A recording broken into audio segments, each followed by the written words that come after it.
தமிழும் வைணவமும் தழைத்து இனிது ஓங்குக. வைணவத்தின் கொடைன்னு இந்த பிருந்தாவன் ஜபம் வித்யாசிரமம் குழுமத்துல போன அமர்வுல பார்த்தோம். வைணவத்தின் பெருங்கொடைகள்னு 3 விவரித்தோம். அந்த சிற்றுரைக்கு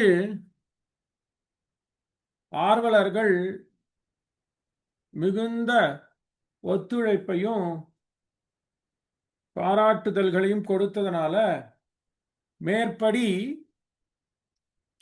வைணவம் தந்த கம்பன், வைணவம் தந்த கம்பராமாயணம் என்று மகுடமிட்டு எப்படி இந்த வைணவமானது தமிழை வளர்க்கிறது என்று பார்ப்போம். கம்பன் இல்லை என்றால் தமிழ் இல்லை. ஆத்திகரும் நாத்திகரும் போற்றிய காப்பியம் கம்பராமாயணம். கல்வியில் பெரியார் கம்பர் என்பர் பெரியோர். அப்படி இந்த கம்ப ராமாயணமானது இன்று நமக்கு இருக்குன்னா அதுக்கு காரணமே குருகூர் முனிவன் தான். இந்த குருகூர் முனிவன் இல்லை என்றால், நம்மாழ்வார் இல்லை என்றால் வேதங்களுடைய உண்மையான பொருள்களை நாம் அறிந்திருக்க முடியாது. அதை போற்றி கம்பனுக்கு எப்படி நம்மாழ்வாருடைய திருவடியாகிய எம்பெருமானாரை சொல்கின்றோமோ அப்படியே ஒரு திருவடியாக கம்பனும் திகழ்ந்தான் என்பர் தமிழர். அப்படி கம்பனுக்கும் நம்மாழ்வாருக்கும் மிகுந்த தொடர்பு, கம்பனுக்கும் வைணவர்களுக்கும் மிகுந்த தொடர்பு, கம்பனுக்கும் உரையாசிரியர்களுக்கும் மிகுந்த தொடர்பு. கம்பனுடைய காலமானது 9ஆம் நூற்றாண்டு என்று ஒரு சிலர், 12ஆம் ஆண்டு என்று ஒரு சிலர் கூறுகின்றனர். எப்படி இருந்தாலும் இது வைணவம் வளர்ந்த காலகட்டத்தையே குறிக்கும். நாதமுனிகள் தொடங்கி வடக்கு திருவீதி பிள்ளை, திருவாய்மொழி பிள்ளை அவர்கள் இருந்த காலத்தையே இது குறிக்கும். 9ஆம் நூற்றாண்டிலிருந்து 12ஆம் நூற்றாண்டு. ஆக வைணவத்திற்கும் கம்பனுக்கும் அப்படியான தொடர்பு. ஒரு பங்குனி மாதத்திலே அஸ்த நன்னாள், அத்தம் பங்குனி அஸ்த நன்னாளிலே கம்பராமாயணமானது திருவரங்கத்திலே பெரிய பெருமானின் மேட்டு அழகிய சிங்கரின் திருமுற்றத்திலே அரங்கேறப்பெற்றது. இதுக்கு காரணமே நம்மாழ்வார் ஒன்று. அப்புறம் இந்த கம்ப ராமாயணத்தை ஒரு அதிகாரப்பூர்வமான பிரமாணமாக ஏற்று விரிவுரை செய்தவரும் ஒரு வைணவர். இதுல அடியேனுடைய குடும்பத்திற்கும் கம்பனுக்கும் ஒரு தொடர்பு. இந்த குழுமத்தை நடத்துற ஜெயந்தி பார்த்தசாரதி அவர்களுக்கும் ஒரு தொடர்பு. நம்ம என்ன சொல்றோம், இந்த மாதிரி சுவாரஸ்யமான விடயங்களை சொல்றோம். இதை தான் முன்னோர் இத்திஹாசங்கள், வார்த்தைகள், சல்லாபங்கள், சம்பாஷணைகள் என்று உரை நூல்களிலே எடுத்து எடுத்து அதுக்கு சுவை கூட்டியுள்ளனர். அவ்வாறே ஆழ்வாருடைய திருவுருள் என்னன்னா, நம்ம ஒவ்வொரு தரமும் இந்த உரை சொல்றச்சே ஏதாவது நமக்கு ஒரு தொடர்பு, நம் முன்னோர்களுக்கு ஒரு தொடர்பு அமைஞ்சிருக்கு சொல்றக்கூடிய உரைகளில் எல்லாம். அப்படி இந்த வைணவத்தை வளர்த்தது தமிழ், தமிழை வளர்த்தது வைணவம் என்னிருக்கா, கம்பனை வளர்த்ததும் ஆழ்வாரின் தமிழ். கம்ப ராமாயணம் வந்ததற்கும் ஆழ்வாரின் தமிழே காரணம் என்று சொல்றோம்.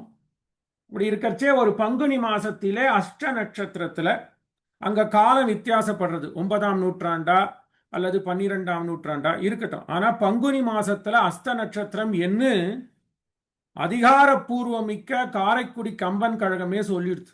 ஆக ஒரு பங்குனி மாசத்திலே அஸ்த நட்சத்திரத்துல திருவரங்கத்திலே மேட்டு அழகிய சிங்கரின் திருமுற்றத்திலே இது அரங்கேற பெற்றது. இதுக்கு காரணம் என்னன்னா நம்மாழ்வார் தான். இவர் என்ன பண்றார், அரசாங்கத்திலே அரச சபையிலே இதை வெளியிட விரும்பாமல், ஏன்னா இவர் உயர்ந்த வைணவர், இதை திருவரங்கத்திலே அங்கிருக்கக்கூடிய வைணவர்கள், இவர்கள் தமிழ் கற்றோர், அப்படி இருக்கிற அந்த சபையிலே திருவரங்கத்தில் இதை அரங்கேற்றம் செய்ய வேணும் என்று இவருக்கு ஒரு விருப்பம் அவா. அதற்காக இவர் திருவரங்கம் ஏறப்போக அங்கிருக்கின்ற அடியார்கள், கற்றோர்கள், கற்றறிந்த பெரியோர்கள் பார்த்துட்டு இதுல ஆழ்வாரை பத்தி ஒரு பிரசங்கமே இல்லையே, வேதம் தமிழ் செய்த மாறன் அல்லவோ, அதனால ஆழ்வாருக்கு இதுல ஏதான ஏற்றம் தர முடியுமா? உமக்கு ஆழ்வாரிடத்திலே ஈடுபாடு உண்டு என்பது அனைவரும் அறிந்ததே. ஆனா ஆழ்வாரை பற்றி ஒரு தோத்திரம் பண்ண வேணும் என்று கேட்கிறார். நம் சடகோபனை பாடினையோ என்று நம்பெருமாள் விஞ்சிய ஆதரத்தால் கேட்ப கம்பன் விரைந்து உரைத்த சென்சொல் அந்தாதி கலித்துறை நூறும் தெரியும் வண்ணம் நெஞ்சூன் அடியேற்கு அருள் வேதம் தமிழ் செய்த நின்மலனே. இது கம்பராலே இயற்றப்பட்ட 100 செய்யுட்களை கொண்ட கட்டளை கலித்துறையிலே அமைந்த 100 செய்யுள்களை கொண்ட சடகோபரந்தாதியருடைய காப்பு. இந்த கதையை சொல்றது அந்த காப்பு. இவர் போட்டு அரங்கேற்றம் பண்ணணும்னு போறார். அங்க சந்தர்ப்பம் சரியா அமையல. பெரியோர்கள் எல்லாம் நம் சடகோபனை பற்றி பாடுங்கோள் என்று வினவுகிறார். அந்த அந்த அந்த விண்ணப்பத்தை ஏற்று சடகோபர் என்ன பண்றார்? சடகோபரை பாடுவதற்காக கம்பன் 100 யாப்புகளை கட்டளை கலித்துறையிலே சடகோபர் அந்தாதியாக யாக்கிறார். அதை பெரியோர்கள் செவிமடிக்கின்றனர். இன்னளவும் அந்த சடகோபர் அந்தாதி ஆழ்வார் திருநகரியிலே பெரிய அத்தியன உற்சவத்திலே நம்மாழ்வார் திருவைகுண்டத்துக்கு விடைபெற்று செல்ல ஊர் மக்களும் வைணவர்களும் இவன் நம்மோடு இருக்க வேணும் என்று ஆதரத்தாலே எம்பெருமானிடத்திலே விண்ணப்பம் செய்து அவனை திரும்ப பெறுகின்றனர். அப்படி நம்மாழ்வார் ஆழ்வார் திருநகரிக்கு திரும்பி வருகின்ற தருணத்திலே அந்த அத்தியன உற்சவத்திலே தமிழ் விழவிலே சடகோபர் அந்தாதியை செய்து அந்த நம்மாழ்வாரை போற்றுகின்றனர் இன்றளவும். ஆக இந்த சடகோபர் அந்தாதியை கம்பன் பண்றான். நம் சடகோபனை பாடினையோ என்று நம்பெருமாளே கேட்கிறாராம். அந்த நிருசிம்மருடைய ஸ்வரூபத்துல நம்பெருமாளே கேட்கிறார். ஐயோ அப்பா கம்பனே, உமக்கு இல்ல கம்பன், நீ கம்பன் வீட்டு கட்டு தெரியும் கவிபாடும் என்பர். அப்படிப்பட்ட கல்வியில் பெரியோர், கல்வியில் சிறந்தவன் கம்பன் இருக்கிறது. ஆனால் இதற்கெல்லாம் ஒரு காரணமாக இந்த தமிழையும் பக்திக்கும் ஒரு காரணமாக விளங்குகின்ற நம் ஷடகோபனை பாடினையோ என்று நம்பெருமாள் விஞ்சிய ஆதரத்தால் கேட்ப கம்பன் விரைந்து உரைத்த சென்சொல் அந்தாதி கலித்துறை நூறும் தெரியும் வண்ணம் நெஞ்சூன் அடியேற்கு அருள் என்று இந்த எம்பெருமானை சக்கரவர்த்தி திருமகனை பிரார்த்தித்து இந்த யாப்பை தொடங்குகிறார். சடகோபன் அந்தாதி ஆகிய யாப்பு. இதுல என்ன சொல்றாரு? எல்லாரும் சிலர் சந்தேகம் பண்ணலாம். அப்போ கம்பன் அவ்வளோ பெரியவராச்சே, கல்வியில் சிறந்தவராச்சே, தமிழிலே சிறந்தவராச்சே, விருத்தப்பான்னா கம்பன் தான். அப்படி இருக்கிறச்சே அந்த ராம காதையை தமிழிலே யாத்தாரே, எப்படி பிற்காலத்திலே 16ஆம் நூற்றாண்டிலே துளசிதாசர் அவதியிலே எழுதினாரோ அதற்கெல்லாம் முன்னோடியா வெர்னாக்குலர்னு எடுத்தா வால்மீகத்துக்கு அப்புறம் மிகுந்த மதிப்பை பெற்று இருக்கக்கூடியது கம்பராமாயணம். கால வழியிலே சொல்றேன். துளசி ராமாயணம் இன்று மிகு பிரசித்தியா இருக்கு. அப்படி இருக்கச்சே கம்பனை போய் இங்க இருக்கக்கூடிய வைணவ பெரியோர்கள் கேட்கலாமா என்று கேட்க கம்பனுக்கே இது ஒன்றும் பெருசா தெரியல. அச்சோ, இவர்கள் எனக்கு நல்லதை அல்லவோ சொன்னார்கள், நமக்கும் சடகோபனுக்கும் என்ன தொடர்பு? இந்த தமிழாலே தொடர்பு, நாம் அவருக்கு அடிமையாகவே இருக்கிறோம் தமிழுக்காக. அப்படி இருக்கிறச்சே அந்த சடகோபனை பற்றி, குருகூர் மாறனை பற்றி ஒரு செய்யுளும் எழுதவில்லையே என்று வருந்தனர். கம்பர் இதுல ஒன்னும் குற்றமாகவே கொள்ளவில்லை. இது ஒரு நல்லது என்று நினைத்து அந்த சடகோபரந்தாதியை பண்றார். அதிலேயே இதுக்கு ஒரு விடை கொடுக்கிறார். பாவை திருவாய் மொழியை பழத்தை பசும் கற்பகத்தின் பூவை கடல் போதோ அமுதை. திருவாய்மொழி எப்படி சொல்றாரு? இளமையா இருக்கு, என்றும் புதுசா இருக்கு. பாவை திருவாய்மொழி பழத்தை சுவையா இருக்கு, பசும் கற்பகத்தின் பூவை கேட்டதெல்லாம் கொடுக்கிறது. கடல் போதோ அமுதை, அமிர்தமா இருக்கு நமக்கு, பிறவியில்லா பெருங்கடலை தருவதற்கு சரணாகதி என்கின்ற அந்த உயர்ந்த தத்துவத்தை நமக்கு எடுத்துக் கொடுக்கிறது, சாஸ்திரத்தை எடுத்துக் கொடுக்கிறது. பொருள் சுரக்கும் கோவை, இத வேதத்தை தமிழாலே எடுத்து கொடுத்தான். ஆரணத்தின் சிறமீது உரை சோதியை அந்தமிழால் பாரணம் செய்தவனை. அப்படி இருக்கக்கூடிய உபனிஷதுங்களாலே அறிய முடியாத அந்த கோவை, அந்த எம்பெருமானை எடுத்து கொடுக்கிறானே. பொருள் சுரக்கும் கோவை, இப்படி கொடுக்கின்ற நம்மாழ்வார் செய்த பணித்த வெங்கோவை அல்லா. அச்சுச்சோ, அவரை பாடாத விட்டுட்டேனே. இப்படிப்பட்ட தமிழிலே வேதத்தை யாத்து பணித்த அவரை, அப்படிப்பட்ட சிறைந்த தலைவனை, தமிழ் தலைவனை பாடாது விட்டுட்டோமே. பணித்த வெங்கோவை அல்லா என்னை குற்றங்கண்டு என் நாவை பறித்த பின்னும் நல்லாரன்றோ மற்றை நாவலரே. அவளை தப்பு சொல்லாத, அவ இது பாடுன்னு தானே கேட்கிறா. அது குற்றமே இல்லை, எனக்கும் குற்றம் இல்லை, உங்களுக்கும் குற்றம் இல்லை. என்னை குற்றம் கண்டு என் நாவை, குற்றம் தானே, பாடுன்னு தானே கேட்கிறா. அது ஒரு குற்றம் இல்லை. என் நாக்க அறுத்தா கூட நான் கவலைப்பட மாட்டேன், ஏன்னா நான் சடகோபனை பாடவில்லையே. இதை பாடு என்று கேட்டவர்கள் மற்றை நாவலரே, பண்டிதர்கள் மற்றும் நல்லோர்கள். நல்லர் அன்றோ மற்றை நாவலரே என்று சடகோபரை பாடுறதுக்கு ஒரு வாய்ப்பு கிடைத்ததே என்று 100 பாட்டுக்களை ஆக்கிறார். என்ன பண்றார்? அந்தமிழ் மறை ஆயிரத்து ஆழ்ந்த அரும்பொருளை செந்தமிழாக திருத்தி தந்த சடகோபனை 100 பாட்டா பாடுறார். அது பாடி முடிஞ்ச உடனே அவர் என்ன சொல்றார்? அப்பா, எனக்கு நீ எப்படி பெரிய உதவி கொடுத்த, கண்டிஷன் மாதிரி போடல திருவரங்கத்திலே இருந்த வைணவர்களும் தமிழர்களும். ஏன்னா இவர் வாயாலே சடகோபனை பாடி கேட்க வேண்டும் என்று ஒரு விருப்பம். அதனால நீங்க ராமாயணத்தை அரங்கேற்றுவதற்கு முன்னாடி இதுல சடகோபனை செந்தமிழாலே, அதுவும் கம்பருடைய திருவாயாலே பாட வேண்டும் என்று சொல்ல, அது இன்னைக்கும் உயர்ந்த கிரந்தமாக நம்மாழ்வார் திருப்பியும் இந்த விபூதிக்கு வரைச்சே, இந்த லீலா விபூதிக்கு எம்பெருமான் தன்னுடைய சோதியிலிருந்து அனுப்பி கொடுக்கிறான் அந்த தமிழர்களும் வைணவர்களும் கேட்பதற்காக. அப்ப வந்த உடனே அந்த நம்மாழ்வாரை நம்மாழ்வாரை குளிமைப்படுத்துவதற்காக அவருடைய தோத்திரமாக சடகோபர் அந்தாதியையே அர்ச்சகர்கள், பாஞ்சராத்திர ஆகமம் அர்ச்சகர்கள் அந்த சடகோபருடைய திருவோலக்கத்திலே இதை சமர்ப்பிக்கின்றார்கள். என்ன எல்லாமே கொடுத்தது கம்பனுக்கு. இந்த சடகோபர் பேர் சொன்னவுடனே கம்ப ராமாயணம் அரங்கேற்றமாச்சு. அப்படி கம்ப ராமாயணம் அரங்கேற்றப்படவில்லை என்றால் தமிழுக்கு பெரிய இழப்பு. என்ன சொல்றோம்? வைணவம் தமிழுக்கு கொடைய கொடுத்துக்கிட்டே இருக்கு.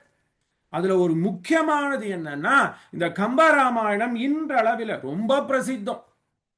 ஆஸ்திரேலியாலேருந்து, அமெரிக்காலேருந்து, கனடாலேருந்து, காரைக்குடி வரைக்கும், தேவக்கோட்டை வரைக்கும் இன்னைக்கு கம்பராமாயணம் கூட்டங்களோ, கம்பராமாயண பாட்டு கவிதை போட்டிகளோ, கம்பராமாயணம் பார்த்தீங்கன்னா பலவிதமா கம்பராமாயணத்தை கேட்காதவர்களே இல்லை என்றும்படியாக ரஞ்சகமாகவும் கல்விக்காகவும் இலக்கிய அறிவை வளர்ப்பதற்காகவும் இந்த கம்பராமாயணம் பாருங்க இன்னைக்கு உலகத்துல பிரசித்தியா இருக்கு.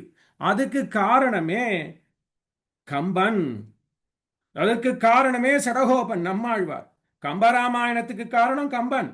அந்த கம்பராமாயணம் வருவதற்கு காரணம் சடகோபர், சடகோபருடைய திருவாய்மொழி. கம்பர் சடகோபருடைய திருவாய்மொழியை படிக்கிறார். அதை படிச்சுட்டு திருவாய்மொழியிலே ஒரு நாட்டம், அந்த திருவாய்மொழியை யாத்த குருகூர் மாறனிடம் ஒரு நாட்டம், அதன் மூலம் ஆதினாரிடம் ஒரு நாட்டம். ஆக இந்த வைணவம் எப்படி எல்லாம் உதவுறது பாருங்க. என்னெல்லாம் கொடுக்கறது. கம்பன் பாடுறான், இந்த திருவாய்மொழி எனக்கு ராமாயணத்தை கொடுத்துடுத்து, இது உலகம் போற பிரசித்தியா இருக்க போறது. மனையும் பெரும் செல்வமும் மக்களும் மற்றை வாழ்வு தன்னை நினையும் பதம் என நின்ன பிரான் குருகூர் நிமலன் புனையும் தமிழ் கவியால் இருள் நீங்கி பொருள் விளங்கி வினையும் திரிவுற்றன குற்றம் நீங்கின வேதங்களே. எல்லா கர்ம பந்த வினைகளும் போறது. நான் சொல்லல, கம்பனுடைய பாட்டு முடிக்கிறது எப்படின்னா, குற்றம் நீங்கின வேதங்களே என்ன அந்த சடகோபர் அந்தாதியை பாடி முடிக்கிறச்சே நிகம பாட்டாக குற்றம் நீங்கின வேதங்களே பாஷ்யக்காரர் இது கொண்டு சூத்திர வாக்கியங்களை ஒருங்க விடுவர் என்னுமா போல இந்த சடகோபர் பண்ண உபகாரம் எம்பெருமானாருக்கு ஸ்ரீபாஷ்யம் எழுதுவதற்கு உதவியாக இருந்தது. கம்பனுக்கு கம்பராமாயணம் எழுதுவதற்கு உதவியாக இருந்தது. ராமருடைய குணம், கம்பன் என்ன பண்றான், ராமரை ஒரு தெய்வமாகவே வைக்கிறான். எம்பெருமானுடைய ராமனுடைய அழகிலும் ராமனுடைய குணத்திலும் இழுந்து போறான். இதற்கு காரணம் ஆழ்வார்களுடைய தீன் சுவை பாசுரங்கள். ஆஹா, கம்பராமாயணம் வருவதற்கு சடகோபரே காரணம், ஸ்ரீபாஷ்யம் வருவதற்கு சடகோபரே காரணம். நம்மை போன்றார் இன்றளவும் உஜ்ஜீவதற்கு, உய்ந்து போவதற்கு, பெருவீடு பெறுவதற்கு திருவாய்மொழியே காரணம். குற்றம் நீங்கின வேதங்களே என்று இந்த கம்பராமாயணம் வந்த காரணம். எப்படி திருவாய்மொழி ஊ என்கின்ற சொல் எழுத்தாலே ஆரம்பிக்கிறதோ, அது உபனிஷத்திலே, சாந்தோக்கிய உபனிஷத்திலே இருக்கக்கூடிய ஒரு சொல்லாடல். உயர்வே பரன்படியை உயர்வர உயர் நலம், அப்படியே கம்பன் சடகோபர உள்வாங்கிறான். அதே வழியிலே முதல் செய்யுளானது உகாரத்தை கொண்டு ஆரம்பிக்கிறது. சடகோபருடைய தாக்கம் பாருங்க. இந்த சடகோபருடைய தாக்கம் இல்லைன்னா கம்பன் ஏன் ஊன்ல ஆரம்பிக்கணும்?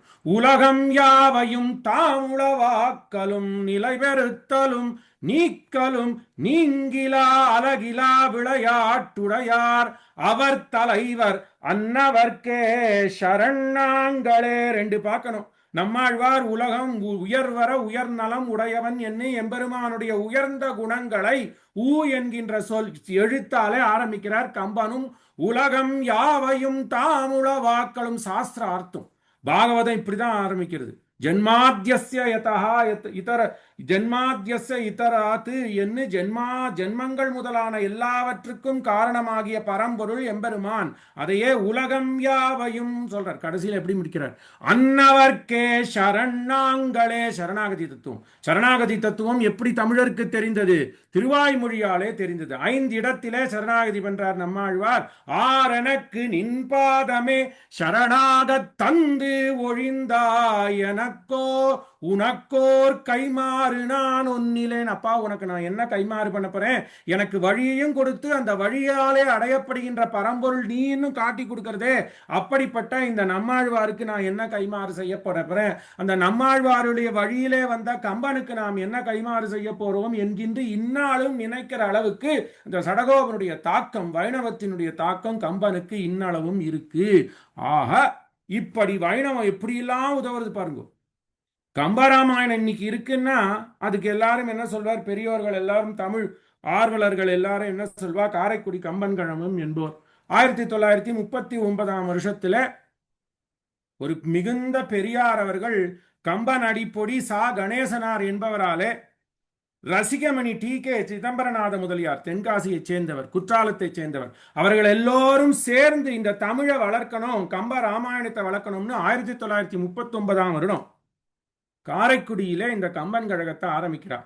அந்த கழகம்தான் இன்று அதிகாரப்பூர்வமாக கம்பன்னா காரைக்குடி கம்பன் கழகம். கம்பன் கழகம் போடுற செய்யுள் தான் சிறந்தது என்று ஏற்றுக்கொள்ள அளவிலே உலக அளவிலே கம்பராமாயணத்தை பிரசித்தி பண்றார். 1939 சென்னையிலே 1975 வருடம் கம்பன் கழகமானது ஆசா ஞானசுந்தரம், பேர் சொல்றது எல்லாமே பாக்கியம், தமிழ் கடல்.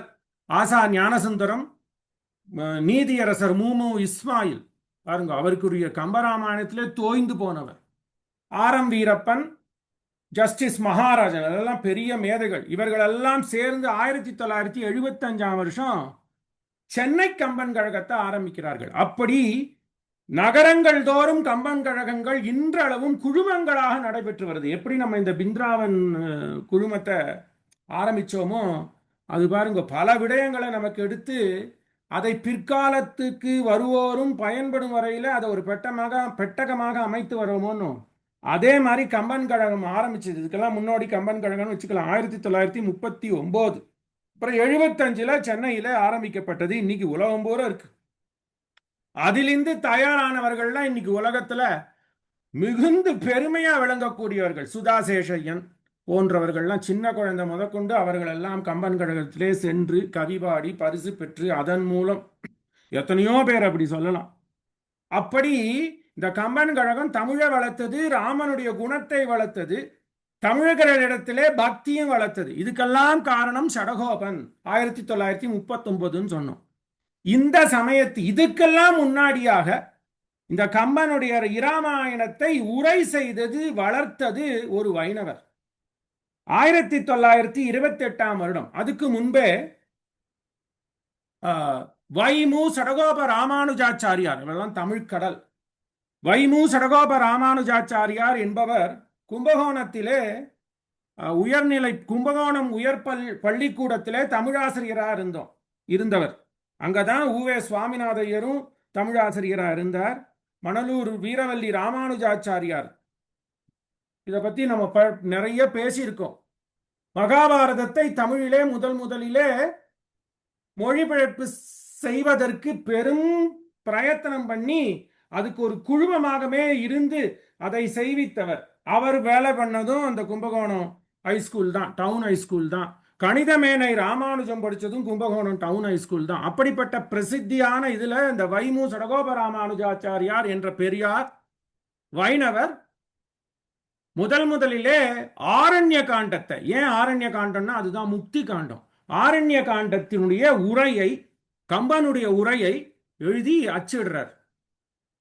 அவருடைய உறவினரும் அவருடைய சிஷ்யரும் ஆகிய வைமு கோபாலகிருஷ்ணமாச்சாரியார், இவர்தான் கம்பராமாயணத்துக்கு முழுவதற்கும் 1928 வருடத்திலிருந்து 1932 வருடத்திற்குள்ளே முழு பதிப்பாக 7 காண்டங்களுக்கும், கம்பராமாயணத்தில் இருக்கக்கூடிய அனைத்து காண்டகங்களுக்கும் 6 காண்டம், உத்தரகாண்டம் கிடையாது, ஆக 6 காண்டம். உத்தரகாண்டம் ஒட்டக்கூத்தர் செய்தார் என்று பணிப்பர். ஆக கம்பன் செய்த 6 காண்டங்களுக்கும் இந்த வைமு கோபாலகிருஷ்ணமாச்சாரியார் என்பார் 1928 வருஷமே இதை முதல்ல பாலகாண்டம் தொடங்கி பதிப்பிக்க ஆரம்பிச்சார். எப்படி திருக்குறளுக்கு பரிமேலழகர் உரையோ, எப்படி திருவாய்மொழிக்கு நம்பிள்ளையுடைய ஈடோ, எப்படி ஆழ்வாருடைய பிரபந்தங்களுக்கு பெரியவாச்சான் பிள்ளையினுடைய உரைகளோ, அதே மாதிரி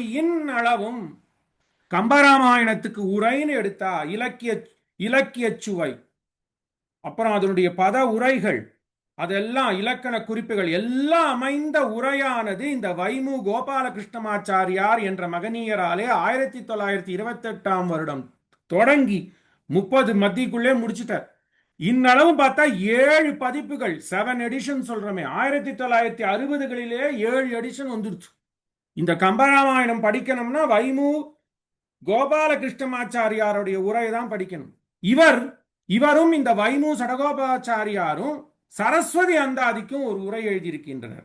ஆக பாருங்க, இந்த வைணவமானது இதற்கு பிறகுதான் 1930களுக்கெல்லாம் பிறகுதான் உவே சுவாமிநாத ஐயர் அவர் எழுதின குறிப்புகள், முழுக்க உரையா பெருசா இருக்காது, குறிப்புகள், அப்புறம் அதை விரிவு பண்ணி 1949 வருஷம்தான் உவே சுவாமிநாதையருடைய நூலகம், அவருடைய குழுமம் கம்பராமாயணத்துக்கு உரையை பதிப்பிக்கின்றனர். ஆக இது பாருங்க, வைணவர் தான் முதல்ல 1928 வருடத்துக்கு முன்பே, அதுக்கு முன்பே கம்பன் யாத்த சரஸ்வதி அந்தாதிக்கு வைமு சடகோபராமாச்சாரியாரும் வைமு கோபாலகிருஷ்ணமாச்சாரியாரும் உரை எழுதிட்டா. பாருங்க, நம்ம என்ன சொல்றோம், கம்பனுக்கும் தமிழுக்கும் தொடர்பு 1928 32 வரைக்கும் இவர் பண்ணிட்டாரா, வைமு கோபாலகிருஷ்ணமாச்சாரியார்.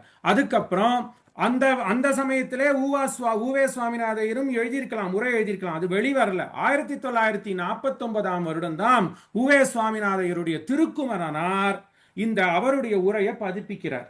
அதுக்கப்புறம் தான் அண்ணாமலை பல்கலைக்கழகத்திலே, அதுவும் ஒரு சிறந்த தொகுப்பு, கம்பராமாயணத்தினுடைய சிறந்த தொகுப்பு, அதுக்கப்புறம் அண்ணாமலை பல்கலைக்கழகத்திலே பதிப்பிக்கின்றனர். அப்புறம் 1976 வருஷம்தான், 1939 காரைக்குடி கம்பன் கழகம் பிறந்திருந்தாலும் அந்த கம்பன் கழகமானது பெரியோர்களை கொண்டு, இந்த ஆசான் ஞானசம்பந்தம் முதலிய பெரியோர்களை கொண்டு அதை பதிப்பித்தனர். எப்பன்னா 1976 வருடம்.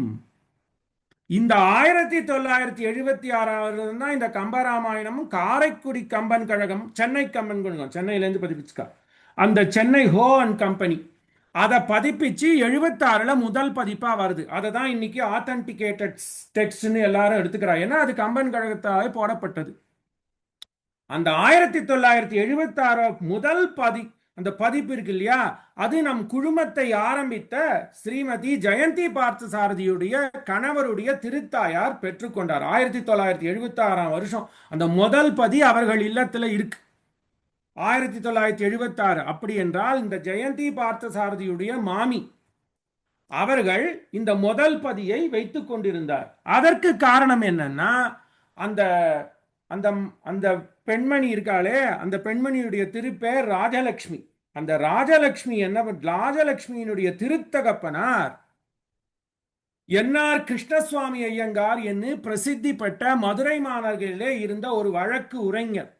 அவர் தமிழிலே ஆர்வம். அவர் இவர்களுக்கு 6 குழந்தைகள்னு கேள்விப்படுறேன். அந்த என்ஆர் கிருஷ்ணமாச்சாரியாருடைய பொண்ணு தான் இந்த ராஜலட்சுமி. இந்த ராஜலட்சுமிக்கு திருமகனார் தான் பார்த்தசாரதி ஐயங்கார். பார்த்தசாரதி ஐயங்காருடைய தர்மபத்னி தான் ஸ்ரீமதி ஜெயந்தி பார்த்தசாரதி. நான் என்ன சொன்னேன், வைணவம் எப்படியெல்லாம் தொடர்பு கொடுக்கறது பாருங்க. நம்ம குழுமத்துக்கு இவ்வளோ தொடர்பு எத்தனை பிராச்சீனமா நினைச்சு பாருங்க. உவே சுவாமிநாதையர், வைமு சடகோபராமானுஜாச்சாரியார், வைமு கோபாலகிருஷ்ணமாச்சாரியார், இத்தனை தொடர்பு. அந்த அந்த என்ஆர் கிருஷ்ணமாச்சாரியாருடைய மகளார் தான் அந்த ராஜலட்சுமி அம்மா. அந்த ராஜலட்சுமி அம்மாளுடைய திருமகனார் தான் பார்த்தசாரதி ஐயங்கார். பார்த்தசாரதியுடைய ஐயங்காருடைய பத்தினி அவர்கள்தான் ஜெயந்தி பார்த்தசாரதி அம்மங்காள். ஆச்சா, அவர்களிடத்துல அந்த முதல் பதிப்பு இருக்கு. இதெல்லாம் பொக்கிஷம். இதுக்கு காரணம் என்னன்னு சொன்னா, அந்த ராஜலட்சுமிக்கு அவருடைய திருத்தகப்பனார் மூலம் தமிழிலும் கம்பராமாயணத்திலும் வந்த ஒரு ஈடுபாடு. அந்த கம்பராமாயணத்தை அவர்களுக்கு பயிற்றுவித்திருக்கிறார் அவர் திருத்தந்தையார், அந்த வக்கீல் சுவாமி. 1940க்கு முன்னாடி, 1940க்கு முன்னாடியிலிருந்தே அவருக்கு இந்த கம்பராமாயணத்திலிருந்து ஈடுபாடு. அப்படி இப்படியாக பல விதத்திலே அந்த ஜெயந்தி பார்த்தசாரதி அவர்களுடைய குடும்பங்களிலே இந்த தமிழானது நடையாடி வர்றது. இதுக்கு இன்னொரு காரணமும் சொல்றா. அவர்கள் இல்லத்திலே 1944 வருடம், இதெல்லாம் எவ்வளவு பாருங்க சுவாரஸ்யமா இருக்கு. 44 வருடமானது திருவல்லிக்கேணியிலே பார்த்தசாரதியுடைய திருவடி சந்நிதியிலே இந்த கம்பராமாயணத்தை பாட அதன் மூலம் ஒரு திருமகனார் பெறப்பட்டு, இந்த ராஜலட்சுமி அம்மாக்கு அதன் மூலமாக ஒரு திருமகளார் பிறக்கப்பட்டு அவருக்கு பார்த்தசாரதி என்று பெயரிட்டனர். பாருங்க, அதுக்கும் கம்பராமாயணமே காரணமாக இருந்தது. இன்னைக்கும் கம்பராமாயணத்தையும் தமிழையும் நம்ம இந்த பிருந்தாவன் ஜபம் வித்யாசிரம் தான் வளர்க்குறோம். அப்படி பாருங்க, இத்தனை தொடர்பு. நம்ம என்ன சொல்றோம், தமிழ் வைணவத்தாலே வளர்ந்தது, வைணவமானது தமிழ் வளர்ந்தது, ஒண்ணுக்கு ஒன்று மியூச்சுவல் என்று சொல்றச்சே ஒவ்வொரு குடும்பங்களையும் இப்படியான அந்த நூல் இழைகள் இருக்கக்கூடும். இது இந்த ஜெயந்தி பார்த்தசாரதியுடைய இல்லத்திலே இருக்கக்கூடிய ஒரு சிறப்பு. மகாபாரதத்தை தமிழிலே மொழிபெயர்ப்பு செய்ததற்கும் அவர்கள் குடும்பத்தார் காரணம். அதே மாதிரி கம்பராமாயணத்தை 1940களுக்கு முன்னரே எப்படி வைமு கோபாலகிருஷ்ணமாச்சாரியாரும் ஊவே சுவாமிநாத ஐயா அவர்களும் குறிப்புகளையும் உரைகளையும் எழுதுறாளோ, அப்பயே மதுரை பிராந்தியங்களிலே இந்த கம்பராமாயணத்தையும் தமிழையும் வைணவர்கள் மத்தியிலும் பிறர்களிடத்திலும் பரப்பியது இந்த ஜெயந்தி பார்த்தசாரதி வம்சாவளியரை சாரும். இதெல்லாம் இருக்கட்டும், அடியனுக்கு என்ன தொடர்புன்னு சொல்லி முடிக்கிறேன். முதல் எங்க திருத்தகப்பனார் கோமடம் ஸ்ரீனிவாச ஐயங்கார் சுவாமி, பல்கலை வித்தகர். 7-8 மொழியில எழுதுவார், பேசுவார். தெற்கத்தி மொழிகள் எல்லாவற்றிலும் சரளமாக பேசுவார், எழுதுவார். ஸ்ரீனிவாச ஐயங்கார் சுவாமி அடியனுடைய திருத்தகப்பனார். அவருக்கு தமிழ்ல ஆர்வம், சம்ஸ்கிருதத்திலையும் ஆர்வம், பிற மொழியிலையும் ஆர்வம். என்ன பண்ணார், அப்போது வைமு சடகோப ராமானுஜாச்சாரியார் போட்ட சரஸ்வதி அந்தாதியுடைய மொழிபெயர்ப்பு தான் பிரபலமா இருந்தது. அது கொஞ்சம் கடினம், ஏன்னா அது 1920களிலே வந்தது. என் பெயரிலே எலியரிம்பன், என்னுடைய பெயரிலே இந்த கம்பனுடைய தமிழையும் ஆழ்வார்களுடைய தமிழையும் பரப்பணும்னு தன்னுடைய சொந்த செலவிலே, திருத்தாயாரும் உதவினா, சொந்த செலவிலே அந்த நாள்ல பாருங்க பதிப்பகம்னு ஒன்று ஆரம்பிச்சார். ராம்குமார் பப்ளிகேஷன் என்று ஒரு பதிப்பகத்தை ஆரம்பித்து முதல்ல சடகோபர் அந்தாதிக்கு எளிய சரஸ்வதி அந்தாதி, கம்பன் எழுதிய சரஸ்வதி அந்தாதி சடகோபர் அந்தாதிக்கு இருக்கு. சரஸ்வதி அந்தாதிக்கும் வைமு சடகோப ராமானுஜாச்சாரியார் போட்டிருக்கார். அதெல்லாம் கடினம். சரஸ்வதி அந்தாதிக்கு எளிய முறையிலே ஒரு உரைநடைய வெளியிட்டார். ஒரு லாபமும் இல்லாமல் போட்ட உடனே அதெல்லாம் வாங்கி கொண்டு போனார்கள். கனிமரா லைப்ரரியிலே, நூலகத்திலே இன்றும் இருக்கு. அடியனுடைய இல்லத்திலையும் முதல் காப்பி, அது பிழை திருத்தம் முதல் படி இருக்கு பாருங்க, ப்ரூஃப். அது அடியன் இன்னும் வச்சுட்டு இருக்கேன். சந்தர்ப்பம் வரைச்சு அதை எடுத்து குழுமணத்திட்ட காட்டுறேன். அப்படிப்பட்ட ஒரு சம்பந்தம் கம்பனுக்கும் அடியனுடைய இல்லத்துக்கும் பிரதானமாக திருத்தகப்பனாருக்கு. அப்படி சரஸ்வதி அந்தாதிய முதல்ல எளிய தமிழில ஐஸ் ஹவுஸ்ல வாழ்ந்த இந்து ஹைஸ்கூல் ரிட்டையர்டு தமிழ் பண்டிதர் ராஜகோபாலாச்சாரியார் என்கின்ற தமிழ் பண்டிதர் மூலமாக, இது நான் சொல்றது 1970 கடைசி 80 ஆரம்பத்தில், கிட்டத்தட்ட 40 வருடங்களுக்கு முன்னாடி சரஸ்வதி அந்தாதி, கம்பன் யாத்த சரஸ்வதி அந்தாதிக்கு உரைநடையை எளிய முறையிலே செய்து ராம்குமார் பதிப்பகத்தின் மூலம் வெளியிட்டார். அதுக்கு அமோகமான வெற்றி. ஒரு காப்பி கூட ஃப்ரெஷ்ஷான காப்பி அடியனுடைய இல்லத்துல கிடையாது. அந்த ப்ரூஃப் தான், அந்த படி, திருத்தப்படி, அப்பா கை திருத்தெல்லாம் பண்ணதுதான் இருக்கு. அதற்கு அப்புறம் பெரியாழ்வார் பாடிய பிள்ளைத்தமிழ் பாக்களை சீதக்கடலுள்ளேருந்து எடுத்து, அது வண்ணமாடங்கள்லேருந்து எடுத்து, அப்படிப்பட்ட அவருடைய பிள்ளைத்தமிழ் பாயிரங்களை கோர்த்து அதற்கும் ஒரு எளிய தமிழிலே உரைநடையாக பெரியாழ்வார் பாடிய பிள்ளைத்தமிழ் என்கின்ற நூலையும் திருத்தகப்பனார் வெளியிட்டார். அப்படி ஆழ்வார்களுக்கும் தமிழுக்கும், ஆழ்வார்களுக்கும் கம்பனுக்கும், கம்பனுக்கும் தமிழுக்குமான தொடர்பு அன்று முதல், எப்போ கம்பனுடைய காலம் முதல் இன்றளவும் நம்முடைய அகங்களிலே இருக்கு. அதுக்கு ரொம்ப மனசுக்கு திருப்தி என்னன்னா, இந்த குடும்பத்தில் இருக்கிற 2 குடும்பங்கள், ஸ்ரீமதி ஜெயந்தி பார்த்தசாரதி குடும்பங்களும் அடியனுடைய திருத்த பிரதானமாக, இவர்கள் எல்லாம் எவ்வளவு பண்ணியிருக்கான்னு பாருங்க. அது காலத்துல பின்னோருக்கு தெரிய வேண்டும் என்றதுனாலதான் இப்படி நம்ம இந்த வைணவமானது தமிழுக்கு என்ன செய்தது, தமிழானது வைணவத்துக்கு என்ன செய்தது.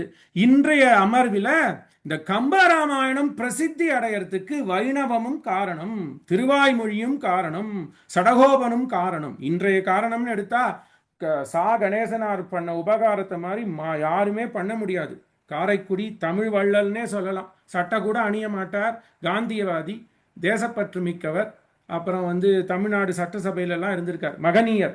அவர் தான் முதல்ல இன்றைய நிலையிலே பரப்பினார். அதுக்கு பெருந்துணையாக இருந்தவர் பிரசித்தி பெற்ற திரைப்பட தயாரிப்பாளர் ஏவி ஐயப்பன் செட்டியார்.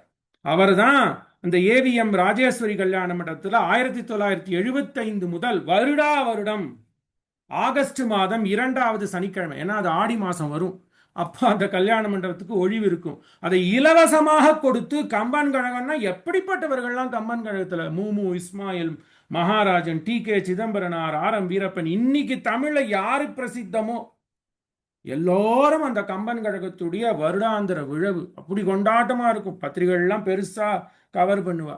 அப்படிப்பட்டதுக்கு காரணம் சா கணேசன் என்றாலும், இதற்கெல்லாம் ஆத்தியத்துக்கு காரணம் யாருன்னு பார்த்தா நம் சடகோபனே. நம் சடகோபனை பாடினியோ என்ன நம்பெருமாள் விஞ்சிய ஆதரத்தால் கேட்ப கம்பன் விரைந்து உரைத்த செஞ்சொல். அதுதான் சடகோபர் அந்தாதி. அதன் மூலம்தான் கம்பராமாயணமானது உலகுக்கு தெரிந்தது என்று சொல்லி, தமிழும் வைணவமும் தழைத்து இனிது ஓங்குக.